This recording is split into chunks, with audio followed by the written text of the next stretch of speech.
Dunia wisata di Sumatera Barat beberapa pekan belakang ini sedang heboh dengan hadirnya satu destinasi baru yang tampil begitu berbeda.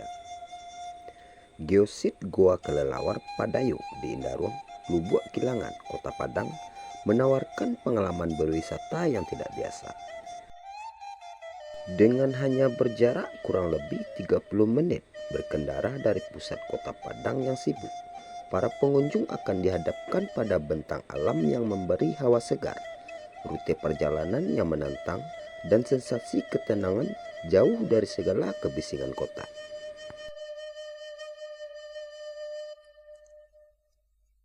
Geosit ini telah dikunjungi oleh banyak wisatawan, baik tua maupun muda, anak-anak dan keluarga dari berbagai daerah. Meski begitu, Geosit Goa Kelelawar Padayo memiliki sejumlah fakta menarik yang barangkali tidak banyak diketahui oleh masyarakat umum. Memahami fakta-fakta tentang Goa Kelelawar Padayo ini bisa menjadi modal awal untuk lebih menikmati berwisata ke Geosit ini.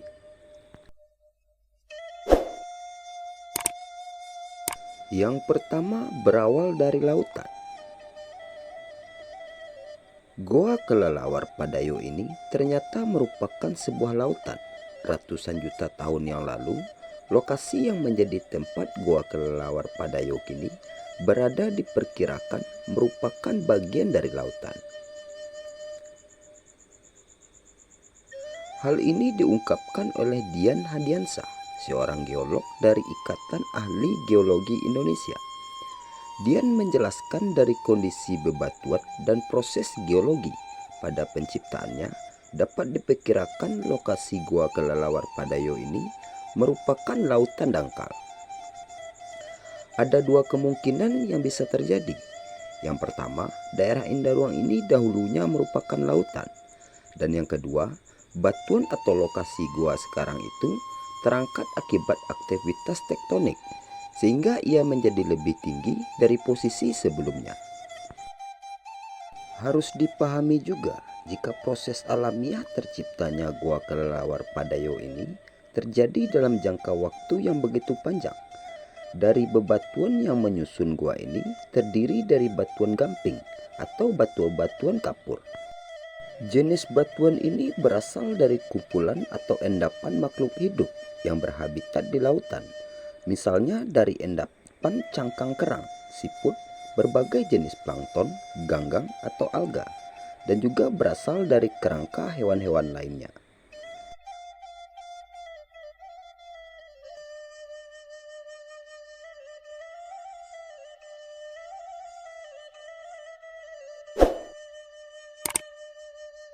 Yang kedua, goa berusia jutaan tahun.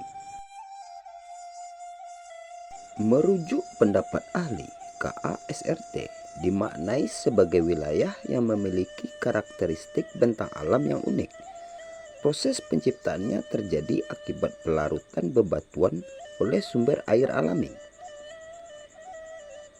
Selain itu, lokasinya juga berada pada daerah dengan curah hujan tinggi. Batuannya pun bersifat padat dan berlapis-lapis tipis. Kondisi ini secara umum menggambarkan karst atau bebatuan di Goa Kelelawar Padayo. Goa Kelelawar Padayo, kata Dian lagi, tercipta akibat adanya pelarutan dari air hujan. Kemudian terbentuklah celah-celah yang dalam jangka waktu ratusan hingga jutaan tahun membentuk sebuah goa. Dan Goa Kelelawar Padayo ini umumnya diperkirakan mencapai 350 juta tahun yang lalu. Gua ini tercipta akibat adanya pelarutan dari air hujan, sehingga kemudian terbentuklah celah-celah dalam jangka waktu yang lama. Ratusan hingga jutaan tahun baru terbentuklah gua ini, ujarnya. Yang ketiga, mata air penyangga kehidupan. Goa Kelelawar Padayo ini merupakan suatu sistem sungai bawah tanah. Jika diklarifikasikan, gua ini termasuk ke dalam tipe spring atau outlet. Artinya gua ini merupakan tempat keluarnya mata air. Sedangkan inlet atau sumber mata airnya berada jauh di atas atau lebih tepatnya jauh di dalam gua. Dian mengatakan dengan karakter tersebut, Gua Kelelawar Padayo ini menjadi pusat penyangga kehidupan alam di sekitarnya sebagai sumber mata air. Gua ini wajib untuk dikonservasi dan dijaga. Sejak kita memasuki gua, itu sudah bisa dilihat kondisi gua yang selalu basah. Kita bisa lihat air yang merembes dari dinding-dinding gua. Itu semua terjadi karena ternyata gua ini memiliki aliran air yang mengalir pada dindingnya, tutur Dian. Dian mengatakan secara umum Gua Kelelawar Padayo merupakan sungai bawah tanah yang sangat dipengaruhi oleh debit air. Misalnya jika debit air meningkat, maka air yang berada di dalam gua bisa meluap. Hal itu bisa terjadi ketika curah hujan tinggi. Secara karakter, Gua Kelelawar Padayo mirip dengan beberapa gua lain yang ada di Sumatera Barat. Misalnya gua di daerah Sawah Lunto, gua di Siloke, Sijunjung, di Damasraya, kawasan Kamang, Agam, dan juga di Halaban, 50 kota. Namun ini hanya kemiripan karakter, artinya tidak bisa persis sama. Yang membedakan ini proses geologi dan proses pembentukannya di dalamnya, katanya.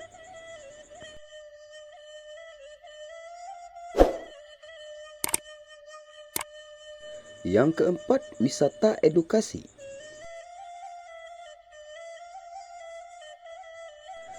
Geosit Gua Kelelawar Padayo ini hadir berkat kerjasama PT Semen Padang dengan pemerintahan Kota Padang. Wali Kota Padang, Henry Septa, menyebut jika pengembangan geosit ini menjadi salah satu program unggulan Pemko. Sebuah wisata alam baru di wilayah timur Kota Padang. Salah satu tujuannya untuk menciptakan iklim wisata yang juga dapat memberikan edukasi bagi para pengunjungnya. Dian mengatakan salah satu konsep geowisata di mana para pengunjung bisa berwisata dan juga mendapatkan pendidikan atau pengetahuan baru. Begitupun dari sudut pandang konservasi, ada penanganan khusus sebuah lokasi geosit agar dapat dijadikan tempat wisata. Geolog lulusan ITB itu mengatakan setiap gua itu memiliki daya dukung dan daya tampung yang berbeda. Artinya harus ada pengaturan yang baik untuk pengunjung memasuki goa. Karena jika memasuki goa beramai-ramai secara bersamaan dapat mengganggu habitat yang ada di dalam dan di sekitarnya. Inilah salah satu edukasi yang harus di-sharing kepada pengunjung bahwa berkunjung ke lokasi geosit itu tidak sama seperti berwisata ke mall. Ada karakter dan keunikannya tersendiri. Karena itu, harapan kita untuk geowisata ini, pengunjung tidak hanya sekedar selfie saja, tapi juga ada banyak pengetahuan yang bisa didapatkan oleh pengunjung, katanya.